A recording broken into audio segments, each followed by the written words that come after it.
Sa Barangay 11 sa San Juan City, isang simpleng paggunita sa kabayanihan ni Gat Andres Bonifacio. Ang pangunguna naman ni San Juan Mayor Francis Zamora.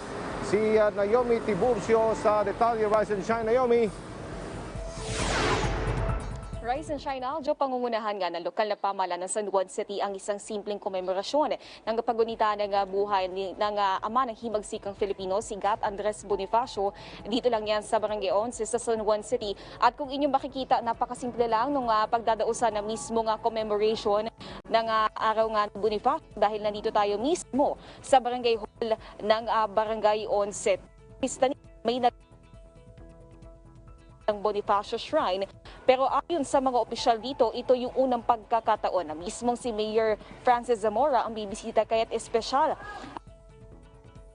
ni Bonifacio ngayong araw. Dahil nga sa pandemya, hindi magtatagal ang magiging paggunita, magkakaroon lamang ng flag raising, pagkanta ng pambansang awit at wreath laying.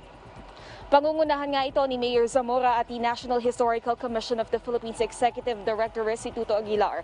Ang Barangay 11 ang pinaniniwalaang lugar kung saan namalagi ang mga katipunero noong Battle of Pinaglabanan. Kaya ipinagdiriwang din ang pista ng Barangay 11 ngayong araw. Dahil dito isinara na sa mga sasakyan yung JP Rizal Corner Panganiban Street at JP Rizal Corner Carriedo Street. Ayon sa ilang opisyal dito, dahil nga sa pandemya hindi na isasagawa yung nakagawi ang 3 araw na selebrasyon ng pista. Wala na yung mga paligsahan at palaro noon. Ipagdiriwang na lang yung pista sa kanilang mga tahanan upang masiguro ligtas ang mga residente sa COVID-19. Aljo, inaasahan din na magkakaroon ng media briefing si Mayor Zamora pagkatapos itong commemoration hinggil sa rekomendasyon upang i-adjust yung curfew hours mula sa 12 to 4 a.m. sa 12 to 3 a.m.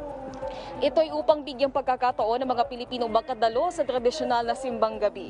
Maliban nito, kanya ding ire-rekomenda sa Metro Manila Council meeting mamayang gabi ang pagbaba ng age restrictions mula sa 18 years old sa 15 years old hanggang 65 years old. Ito yung mga maaaring makalabas ng kanilang mga tahanan ngayong may pandemic. Mula rito sa San Juan City, balik sa iyo, Aljo.